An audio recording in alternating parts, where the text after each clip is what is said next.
ನೋಡಪ್ಪ, ನಾವು ಯಾರ ಒಳ ಜಗಳದ ಮೇಲೂ ಕೂಡ ನಾವು ಅವಲಂಬಿಸ್ಕೊಂಡು ರಾಜಕಾರಣ ಮಾಡ್ತಾ ಇಲ್ಲ.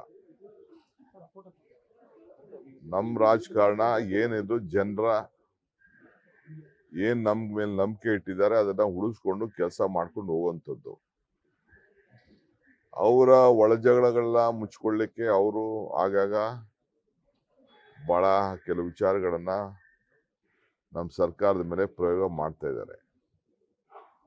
ಅವ್ರದ್ದು ಇದ್ದಿದ್ದೆ ಜನ ಅವ್ರಿಗೆ ಕೆಲಸ ಕೊಟ್ಟಿದ್ದಾರೆ, ವಿರೋಧ ಪಕ್ಷದಲ್ಲಿ ಕೂತ್ಕೊಂಡು ಕೆಲಸ ಕೊಟ್ಟಿದ್ದಾರೆ. ಅವ್ರಿಗೆ ಅಧಿಕಾರ ಕೊಟ್ಟಾಗ ಅಧಿಕಾರ ನಡೆಸಕ್ಕೆ ಅವ್ರಿಗೆ ಅನುಭವ ಕೂಡ ಇರಲಿಲ್ಲ. ಇವತ್ತು ಅವ್ರು ಏನೇ ಜಗಳ ಮಾಡ್ಕೊಳ್ಳಿ ಅದು ಮಾಮೂಲಿ ಇದ್ದಿದೆ. ಯಾಕೆಂದ್ರೆ ಕಾಂಗ್ರೆಸ್ ಪಾರ್ಟಿ ಇಂದ ಹೋದವ್ರಿಗೆ ಅಲ್ಲಿ ಯಾರಿಗೂ ಸ್ಥಾನಮಾನ ಇಲ್ಲ. ನಾವು ಬರೀ ಯೂಸ್ ಅಂಡ್ ಥ್ರೋ ಮಾಡಿದ್ರು.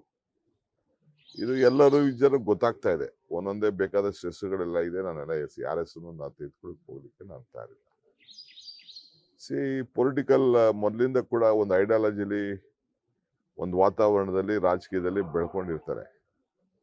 ಅದು ಎಲ್ಲರಿಗೂ ಕೂಡ ಅದು ಹೋಗ್ಲಿಕ್ಕೆ ಸಾಧ್ಯ ಇಲ್ಲ. ಅವ್ರ ಪಾರ್ಟಿ ಏನ್ ಬೇಕಾದ್ರೂ ಮಾಡ್ಕೊಳ್ಳಿ, ನಮ್ಗೆ ಅದಕ್ಕೆ ನಾವು ಇಂಟರ್ಫಿಯರ್ ಹಾಕೂ ಇಷ್ಟ ಇಲ್ಲ. ನಮ್ಗೆ ಅದರಿಂದ ಲಾಭದ ಅವಶ್ಯಕತೆನೂ ಇಲ್ಲ.